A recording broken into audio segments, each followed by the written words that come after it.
What's up, guys? Welcome back to another episode of Mavs Fathers for Life. I'm your Gang, host, gang.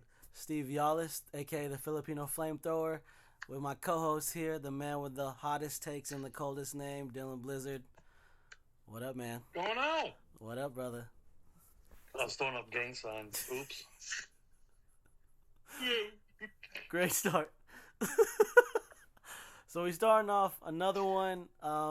We're still in the off season. We're still in the summer, but there's still Yeah. some hoop going on. There is still There some is. things that we want to talk about, to dive into. So I'll let my man Tank point this episode, and I'll follow your lead today, brother. Cool. We only got a couple of talking points today, but I just wanted to talk about. We talked last episode. We talked about Team Australia and the dudes we have for them, and they beat Finland. No surprise there, but I Yeah. think they beat them pretty good too. I think by 20. Yeah, I think that's what it was. And I just wanted to recap on what our boys on the Australia team did, and so just talk about their game a little bit, and just recap really what Green and Exum did. And so, I mean, let me see if so Green had 6 points, 3 rebounds, I think 4 assists, in like 14 minutes, dog. That's for 14 minutes. That's a pretty packed stat sheet. Compared to what he was giving Australia last year, Yes. And hardly anything when he was on the court, and he's gotten 14 minutes on the court with all their talent. Yeah, Australia looks dangerous. They do. And then Exum finished with 16 points. Exum. Oh, I'm sorry. He finished with 10 points and 4 boards or 4 assists in 16 minutes. Wow. So I mean, they did their thing. Yeah, they're not featured starters or anything, but for what they gave Australia, I mean, those are championship winning role players right there. Those are role playing minutes, 15, 16 minutes. I mean, 10 points, 4 assists for Exum is huge, and then Green really doing everything else. That's a pretty impressive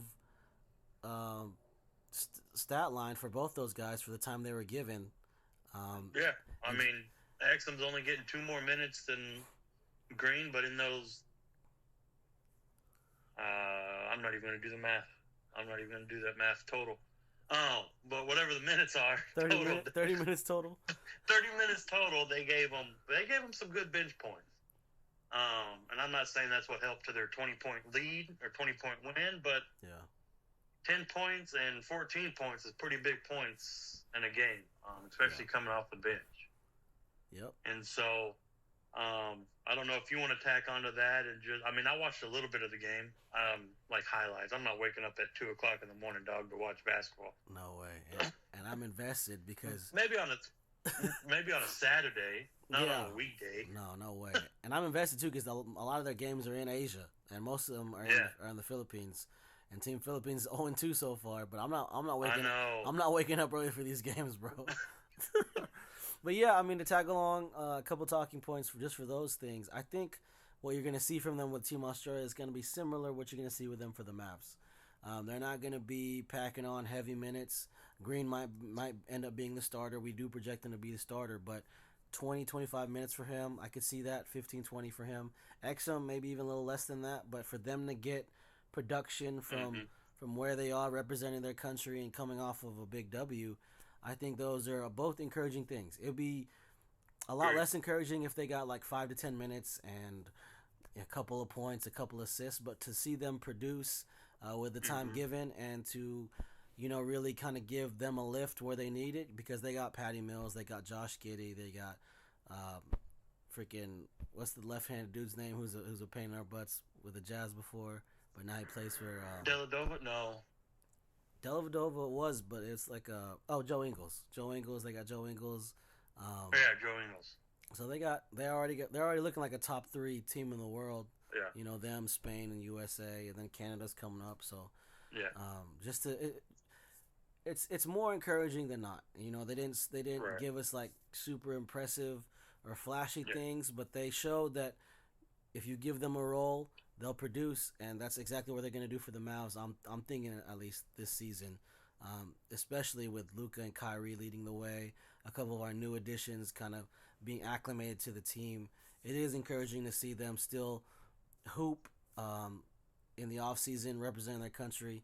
And like I said before, when you do these things, when you spend an off season and you kind of go play against the best of the best who are also representing their countries, you can only come back for the NBA season even better. Yeah. You're not going to get any worse. You've been around players who are putting in that work. You're seeing how their off season looks, how their diet looks, how their exercise looks, how their workouts look.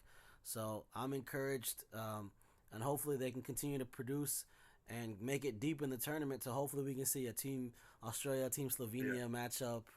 That would be fun. We might have to watch that one together if that's the case. Man. And if it's 2:00 in the morning, let it be on a Saturday or something. Jeez. And then we can FaceTime or something. Get together like we're on a virtual date. Just have the.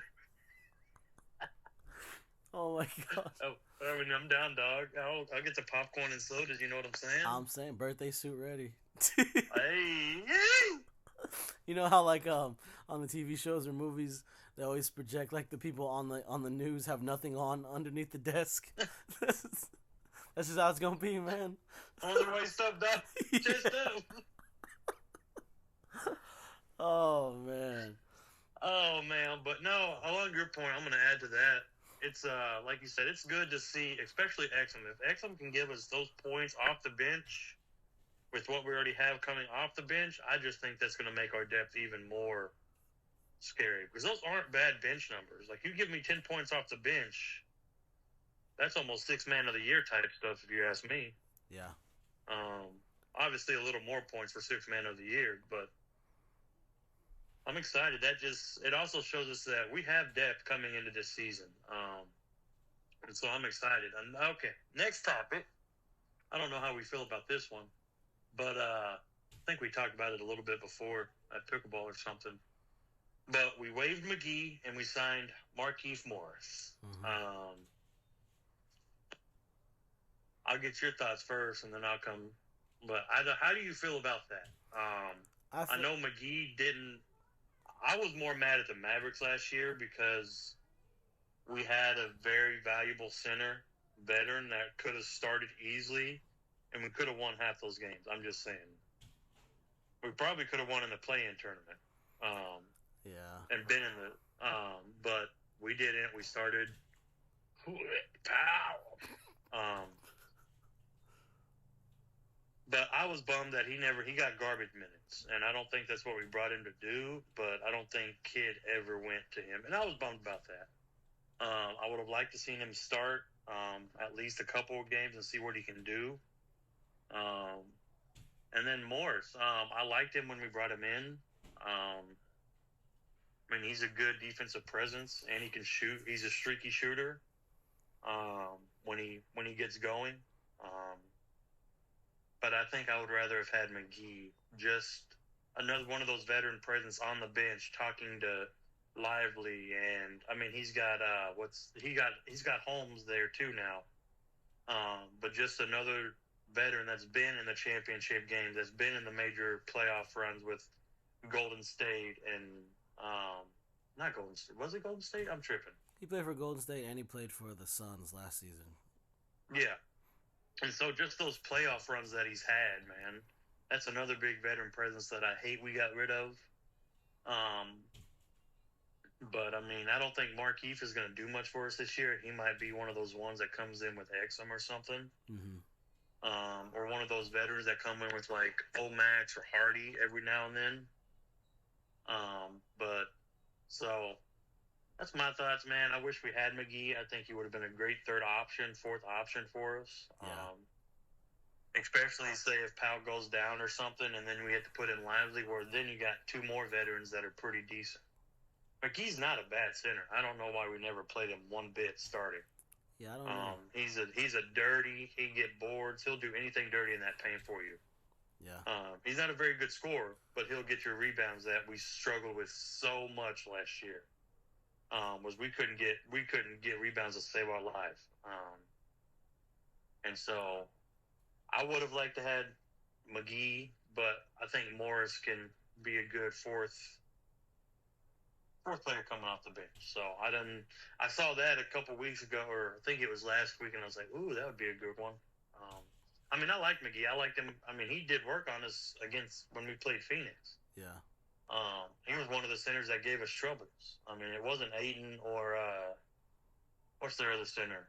The Bismack Biyombo. Those two didn't give us much trouble. It was when McGee came in, he gave us trouble. Yeah. And so I'm bummed about that, but it is what it is. I don't make those big bucks to make those decisions. If I did, this team would look a lot different. Starting lineup wise, Powell wouldn't be starting. I'm just saying. Yeah. But so just your thoughts about that, man, and then take it away. Yeah. So I honestly haven't talked too much about McGee or Tim Hardaway because I honestly thought we were going to trade those guys away. I thought if we were going to make another trade, those two were going to be the main focal points of that trade. Just because they've been in so many of the rumors for the offseason from the get-go. And I do think that they can provide value and leadership, and they both have certain skill sets. Like McGee, he's a rim runner, he's a defender, he's a rebounder. And he's been a veteran presence in the league for a long time. Anybody could use that. And Hardaway, when on, is one of the best shooters in the league. It's proven that he can shoot with the best of them when his microwave setting is on and not off compared to last season. But again, we really didn't focus too much on those guys specifically because I thought that they were going to be traded at this point at least. Yeah.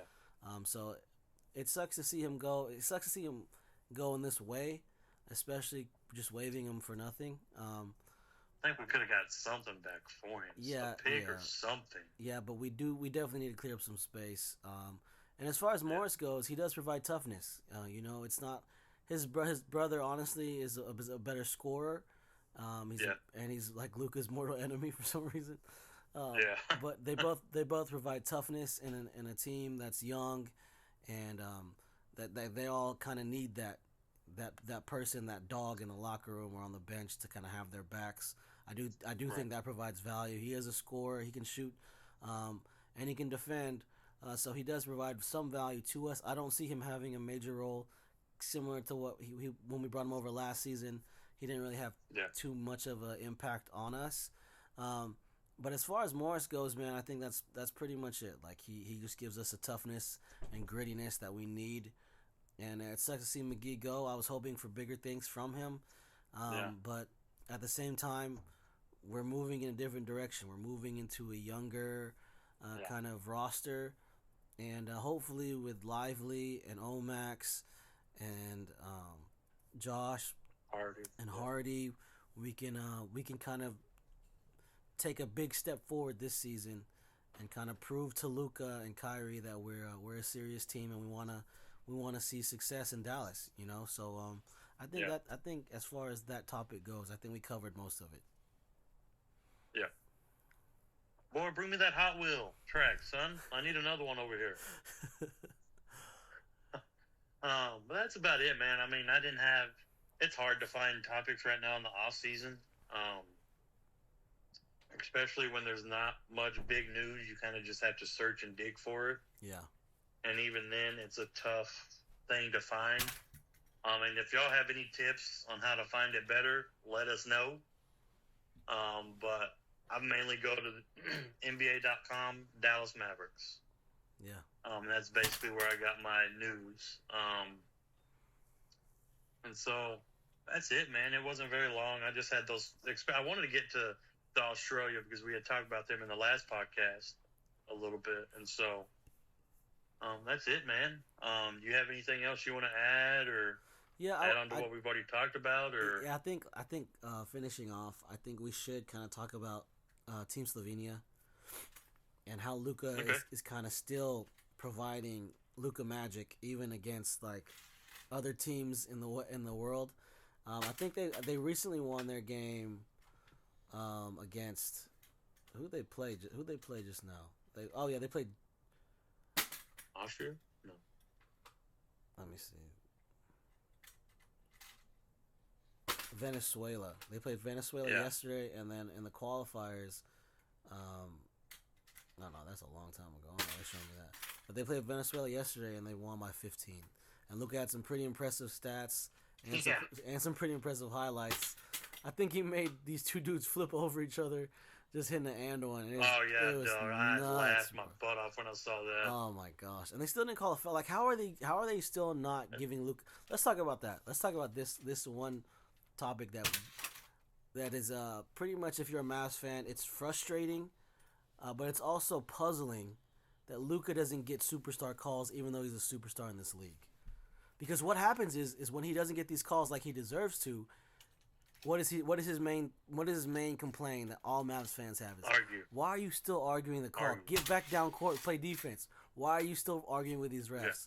Yeah. But the bottom line is he is a top 3, top 5 player in the league. He's not getting these calls. So why do you think, one, is it still an issue for Luka that he needs to stop arguing with these refs? And two, why do you think he's not getting these calls?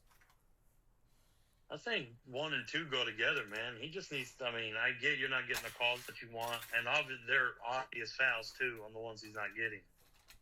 I don't know why they're not giving it to him. I don't know if they have something against European. I don't know. But I think one thing will help is him just shutting his mouth and getting back down the court. Yeah. I think he'll get a lot more fouls called if he just, give a dirty look every now and then or something. I don't know, but don't stand on the other end of the court while the play's going on and complaining about it. Why we just gave up a 3-pointer because it's 5-on-4 and there's an open shooter on the 3. Like, yeah, nobody called it. If we need to challenge it, just go to Kid. Call it, find a timeout, go to Kid and say, hey, challenge this. But me, I think any sports, if you complain to the ref, you just have a target on your back. Like, I'm not going to call anything for you. Well, you keep griping at me. Why am I going to call something on you, dog? Like, leave me alone. I'm doing my job. Do your job. Yeah. So maybe just, tone it down a little bit. LeBron and all them argue all the time, and they don't get as many technicals. But I won't even go there. But he is a top 3, top 5 star in the NBA, and he's not getting these calls. But LeBron gets these calls all the time. So I don't know. I think he can just keep his mouth shut a little more and just play ball, and then that might go a long way to getting a lot of these calls called that he needs. Just be quiet and play, man. I think that's it. Really, is the game is based off of what you can do on the court and what the refs call on their end. Like, we can't control their calls. You can't control their calls. You can't control how frequent or how often they give you a foul, no matter how it is compared to the rest of the league. And even though you are, you know what, I think it's a combination of two things. One is that he is European. He's not the dominant race in the NBA. But two, he's also 6'8" and big. Like, it's kind of like the Shaq thing, you know. Shaq would get fouled every time he had the basket, but the rest would be like, dude, you're like way bigger than all the other centers in the league. I have to kind of call things on a scale, you know. And I do think with Luka, because he is so skilled and he can shoot and he can do all these things, but most of the time he's also bullying these guys in the paint. Like, he's getting these and ones that should be and ones, but he's way bigger than them. And a lot of people around the league have even said that, like, he's not like strong, he's more like just thick, you know. Like, he gets down there and he just puts his weight on you. He's compacted, man. And he knows how to use it, man. And what you said kind of brought me to another topic I think we can cover before we wrap it up here, is that recently in an interview, Steph Curry said that that Luka is the next guy. He's going to be the face of the league. And when they asked Steph why, he said, "You can feel it when you play against him." Yeah. So what do you take away from that quote, coming from, you know, Steph was the face for a long time. It was LeBron, KD, Steph, that whole generation, and Steph really changed the game of basketball for good. You know, he became something to where, like, you see people in pickups just pulling from three any chance they can get, and they should not be taking a 3-pointer because they don't put in that work. But just coming from that opinion of one of the greatest players to ever play the game and saying that our guy, who is our guy, has next. What do you take away from that? I think that's big. Coming from Curry, I mean, they've had battles together, regular season and in the playoffs. I mean, I can feel it just watching. We went to go watch Luka play, and you can just feel it in the arena. Every time he's on the court, you expect something big is going to happen. Yeah, you expect something. To happen. I can only imagine being court level with him, bumping and playing with him, talking to him the whole time, and just that energy, that testosterone that gets. I bet that man gets off testosterone. We didn't even know we had that much. But he just, I mean, I'm not going to compare him to this, but I'm going to. He did what Messi did in England or in Europe. I mean, he did at what age? I mean, he's not old like Messi, but he's a legend in the European Basketball League already at 24, 25 years old. Yeah.